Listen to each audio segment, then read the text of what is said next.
खबर गोपालगंज से है, जहां नगर परिषद गोपालगंज से चेयरमैन पद के प्रत्याशी अजाज शत्रु ने कहा है कि जनता से एक मौका परिवर्तन एवं विकास के लिए मांग रहा हूं तथा मेरा चुनाव चिन्ह कप और प्लेट छाप है तथा यह क्रमांक संख्या 1 पर है एवं 18 तारीख को मतदान है व 28 दिसंबर को मतगणना है। सभापति प्रत्याशी ने बताया है कि मैं सभी जाति धर्म का निष्पक्ष ख्याल रखूंगा। मुख्य पार्षद प्रत्याशी अजाज शत्रु ने बताया कि मैं आपको निराश नहीं करूंगा और मिल रहे जनता समर्थन के प्रति आभार व्यक्त करता हूँ। उसकी टीम गोपालगंज नगर परिषद में उपस्थित है और तमाम मुद्दों पे चुनाव होना है, लेकिन आज हम जिनसे बात करने के लिए उपस्थित हैं वो उनका नाम अजाज शत्रु है और एक समाज सेवी है।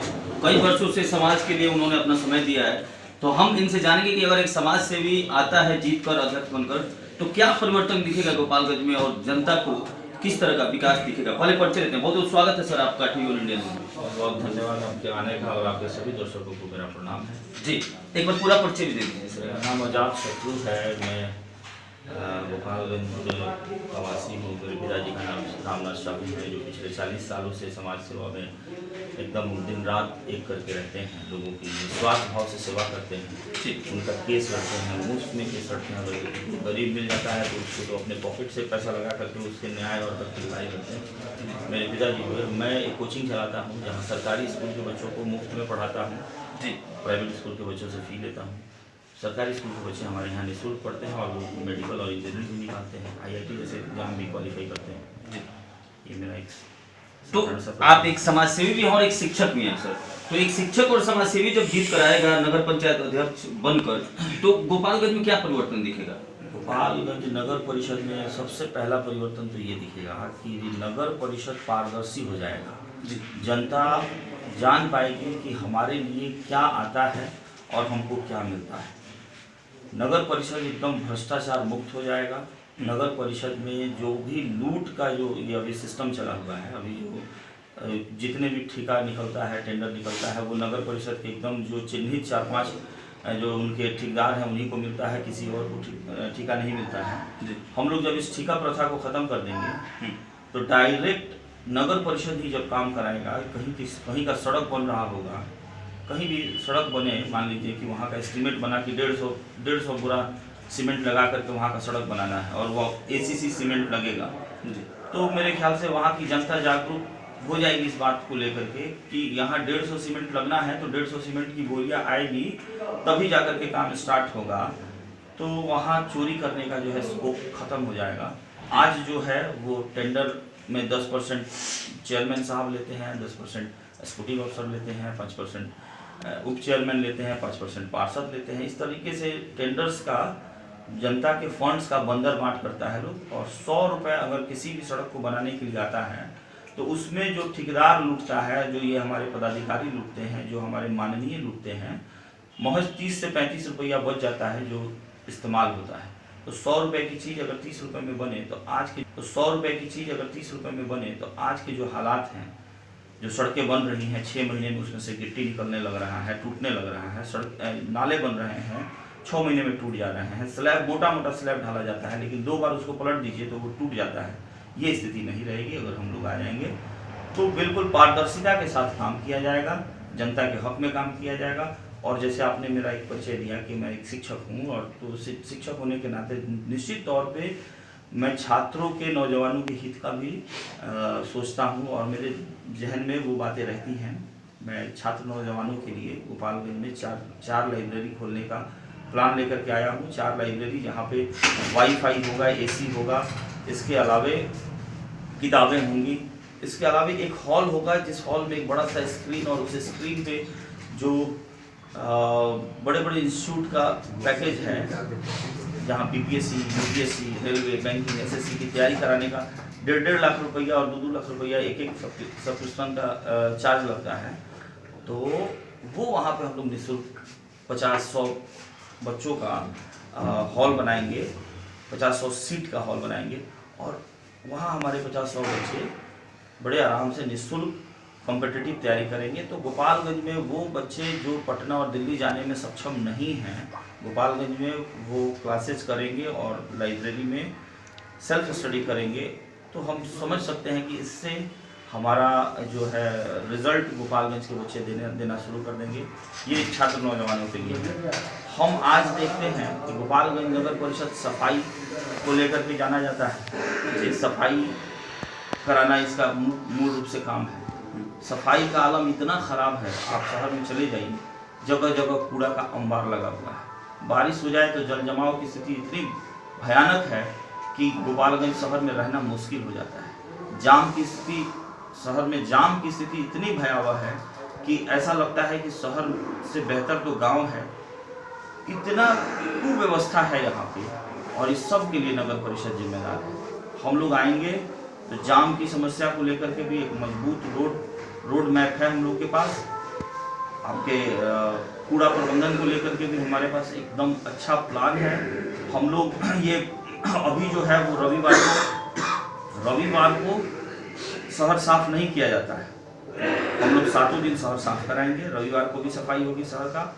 और आज जो सफाई का आलम है वो ये है कि हम देखते हैं कि जब हमारे बच्चे स्कूल में जा रहे हैं, स्कूल जाने के लिए तैयार होते हैं, जब सड़कों पे स्कूल जाने, उसी समय ट्रैक्टर जो कि ओपन है, आप बड़े शहरों में देखेंगे कि ट्रैक्टर भी जो है वो ओपन नहीं होता है बल्कि बंद होता है। यहाँ ओपन ट्रैक्टर पे हद से ज़्यादा कूड़ा लाद करके हमारे बच्चे, वहाँ छोटे छोटे बच्चे स्कूल जा रहे हैं और वहीं पे बेलचा से उठा करके कूड़ा उसके ऊपर फेंका जाता है। निश्चित तौर पे ये सफाई नहीं है बल्कि ये बीमारी है। नगर परिषद बीमारी बांट रहा है। हम लोग नगर परिषद को क्लीन करेंगे। सबसे पहले नगर परिषद में जो दलाल लोग बैठे हुए हैं, जो किसी भी काम का टेंडर ले लेते हैं कि आपको नक्शा पास कराना है, लाइए हम करा देते हैं, और वो उसमें से धन उगाही करते हैं। जी, ये मुद्दा है भी। हमने जब गोपालगंज की जनता से बात किया तो उन्होंने बताया कि शिक्षा के साथ सफाई, स्वास्थ्य और जल निकासी की समस्या भी एक मुद्दा है। और जो आप कर रहे हैं कि जो नक्शा पास कराने के लिए 10,000 का रसीद कटता है और एक्स्ट्रा चार्जेस लिए जाते हैं, ये भी गोपालगंज की जनता इससे भी कहीं ना कहीं परेशान है इसको लेकर। तो बिचौलियों का राज है, वहाँ दलालों का राज है। नगर परिषद दलालों का अड्डा बना हुआ है। नगर परिषद में अयासी का अड्डा बना हुआ है। आप नगर परिषद के हॉल में जाके पता करिए, हफ्ता में 2 दिन मीट और दारू की पार्टी होती है। नगर परिषद जो रैन बसेरा बनाया हुआ है वो वहाँ अयासी होती है, वहाँ माननीय लोग अयासी करते हैं। तो ये माननीय से क्या असर है? जो जनप्रतिनिधि ही माननीय हैं। तो ये लोग जो है, और उनके जो इर्द गिर्द उनके जो गुर्गे हैं वो लोग, तो हम लोग उन बिचौलियों को हटाएंगे। हम लोग जो वहाँ के कर्मचारी हैं उनकी जवाबदेही सुनिश्चित करेंगे। कि आपकी जवाबदेही है कि अगर आप किसी काम को लेकर के आपके पास कोई आता है तो उस काम में जो समय लगना चाहिए, अगर उस समय से ज़्यादा समय लगता है तो आपको यह स्पष्टीकरण देना होगा कि इस बंदे का समय ज़्यादा क्यों लगा। जो जब उन पर जवाबदेही सुनिश्चित की जाएगी तो जाहिर तौर पे है कि वो काम करके देंगे। और जब जवाबदेही नहीं रहती है, अभी जो है लूट मचा हुआ है, जवाबदेही कौन सुनिश्चित कर सकता है? जिसके ऊपर खुद इतना दाग लगा हुआ है। अगर मान लीजिए कि हम भ्रष्ट हैं और हम अपने कर्मचारी को कहें कि तुम ईमानदारी से काम करो, तो वो कहेगा कि अरे भाई खुद भ्रष्ट है, खुद कमाता है और हमको कमाने नहीं देगा। तो आज का जो सिस्टम है वो ये है कि हम भी कमाएं, तुम भी कमाओ, जनता को एकदम रगड़ के रख दें, मसल के रख दें। तो आज ये देखने को मिल रहा है। और वही कमाई का पैसा जो है, जनता को ये समझना चाहिए कि वही जो आपको मसल के पैसा पूरा का पूरा 5 साल आपके हाथ में नहीं रहेगा, 5 साल आपको रगड़ा जाएगा। आप सब जानते हैं कि जो पैसा लगाता है वो पैसा कमाने के लिए लगाता है। 1 रुपया लगाएगा तो 100 रुपया पाएगा। ये उनका ये तो दुनिया का दस्तूर है। तो इस बात को समझना होगा। सारी जनता के बीच में जाकर के हम लोग यही बात कह भी रहे हैं।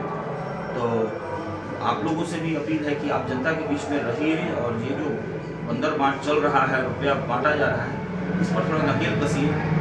बेहद जरूरी है एक स्वच्छ लोकतंत्र में जनप्रतिनिधि चुन करके आए जो जनता का सेवा के भाव से राजनीति करता हो, न कि बिजनेस के भाव से। जी, तो जनता तो मतलब चाहती भी है, कहीं ना कहीं परिवर्तन वो चाहती है। तो क्या ऐसा नहीं लगता कि अजय शत्रु जी काफ़ी जल्दी 5 साल में तो इतना सारा चीज़ क्या सही कर पाएंगे आप, जितनी भी आप करने की बात कर रहे हैं? देखिए, 5 साल तो बहुत लंबा समय होता है जी।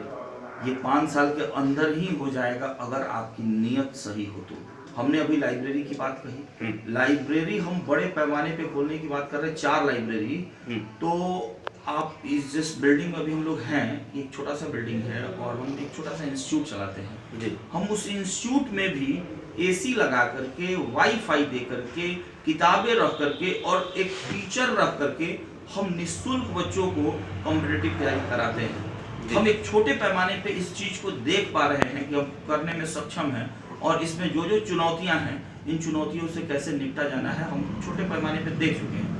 इसी को बड़े पैमाने पे लेकर के आना है। तो जब नगर परिषद एक बड़ा सेक्टर है, एक बड़ा प्लेटफॉर्म है जहाँ पे हम बड़े पैमाने पे इस काम को कर सकते हैं। सफाई का जो हम आपको बात कह रहे हैं कि सुबह 9 बजे सफाई होती है, जब बच्चे जो है हमारे स्कूल में जाते हैं, उस समय हमने अपने मजदूरों से बात किया। मैं सफाई मजदूरों को लेकर के काफ़ी लंबा संघर्ष किया है, उसके लिए 3 दिन कितना मेरे ऊपर केस हुआ है। हम लोग 3 दिन की भूख हड़ताल पे बैठे, मुख्यमंत्री को काला झंडा दिखाए, उप मुख्यमंत्री को काला झंडा दिखाए, हमको मेरी गिरफ्तारी हुई, पुलिस मेरे घर आई हमको ढूंढने के लिए, खोजने के लिए, पकड़ने के लिए। कई मतलब मामले हुए मेरे साथ, तब जाकर के उनकी मजदूरी 210 रुपया से आज 325 रुपया हुआ। तो हम लोग सफाई मजदूर से बहुत नज़दीक से जुड़े हुए हैं। हम जब सफाई मजदूरों के बीच अपनी बात रख रहे थे, हम उनसे पूछे कि बताइए आप लोग, अगर हम जनता से वादा करते हैं कि हम सुबह 7 बजे नगर की सफाई कर देंगे तो क्या आप लोग तैयार हैं? तो वो कह रहे थे कि हम लोग तो भैया 6:30 बजे कर देंगे।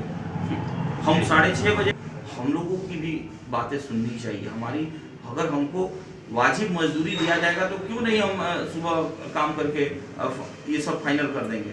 और हमारा काम का बंटवारा होना चाहिए। यहाँ क्या है, जमींदार के हाथ में दे दिया गया है, मजदूरों को नौकर बना करके रखा गया है। वो उनसे उनका घर का काम कराते हैं, उनसे पर्सनल काम कराते हैं। तो बेहद दुर्भाग्यपूर्ण है, जिसकी वजह से शहर गंदा रहता है और ये बदहाली है। हम लोग इन चुनौतियों को देखे, हम नगर परिषद को ऊपर ये कोई मतलब पैरासूट कैंडिडेट नहीं है। हमने नगर परिषद की खामियों को देखा है, हमने उसको बहुत नज़दीक से महसूस किया है। इसलिए हम जानते हैं कि आपने कहा ना 5 साल में ये सारी चीज़ें नहीं हो सकती हैं।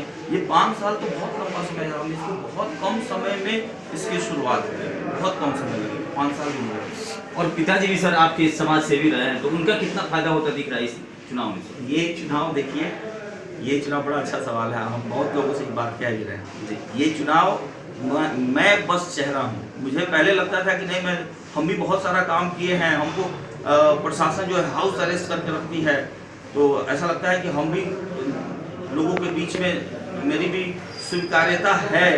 लेकिन जब हम इस चुनाव में घूमे हैं तो हमको ऐसा महसूस हुआ है कि यहाँ मैं तो सिर्फ एक चेहरा हूँ, चुनाव तो मेरे पिताजी ही लड़ रहे हैं। हम जहाँ जा रहे हैं सारे लोग तो ये कहते हैं कि हम, जैसे ये मेरा पर्चा है, तो अगर किसी को हमने पर्चा दिया तो वो कहते हैं कि अरे हम तो यहाँ देख रहे हैं, हम इनको देख रहे हैं, हमारा इनसे ताल्लुकात है। हम जो बुजुर्ग हैं वो कहते हैं कि अरे ये हमारे साथ पढ़े हैं, चाहे हमारे साथ हमसे इनसे बड़े घनिष्ठ संबंध हैं।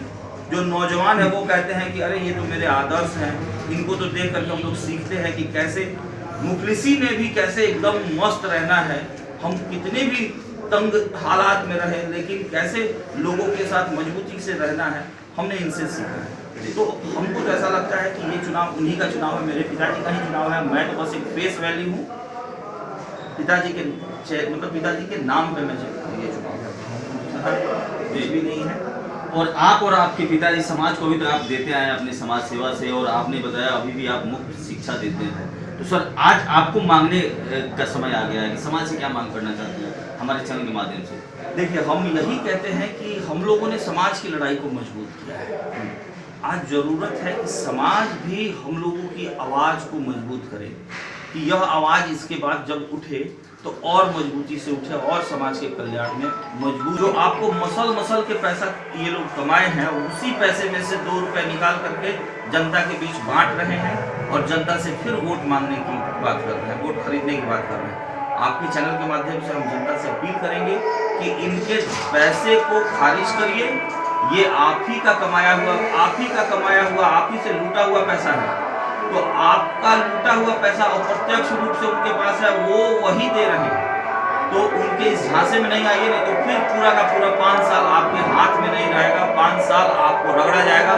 आप सब जानते हैं कि जो पैसा लगाता है वो पैसा कमाने के लिए लगाता है। 1 रुपया लगाएगा तो 100 रुपया पाएगा, ये उनका माने ये तो दुनिया का दस्तूर है।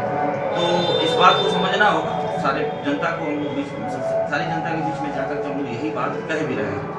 तो आप लोगों से भी अपील है कि आप जनता के बीच में रहिए और ये जो बंदर बांट चल रहा है, रुपया बांटा जा रहा है, इस पर थोड़ा नकेल कसिए। बेहद जरूरी है एक स्वच्छ लोकतंत्र में जनप्रतिनिधि चुन करके आए जो जनता का सेवा के भाव से राजनीति करता हो, न कि बिजनेस के भाव से। जी, तो जनता तो मतलब चाहती भी है, कहीं ना कहीं परिवर्तन को चाहती है। तो क्या ऐसा नहीं लगता कि अजय शत्रु जी काफ़ी जल्दी 5 साल में तो इतना सारा चीज़ क्या सही कर पाएंगे आप, जितनी भी आप करने की बात कर रहे हैं? देखिए 5 साल तो बहुत लंबा समय होता है जी, ये 5 साल के अंदर ही हो जाएगा अगर आपकी नीयत सही हो तो। हमने अभी लाइब्रेरी की बात कही, लाइब्रेरी हम बड़े पैमाने पे खोलने की बात कर रहे हैं, 4 लाइब्रेरी।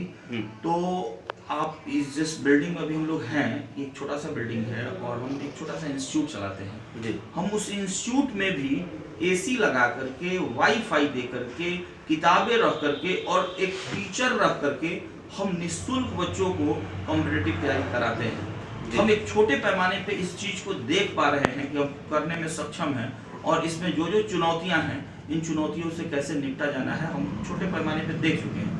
इसी को बड़े पैमाने पे लेकर के आना है।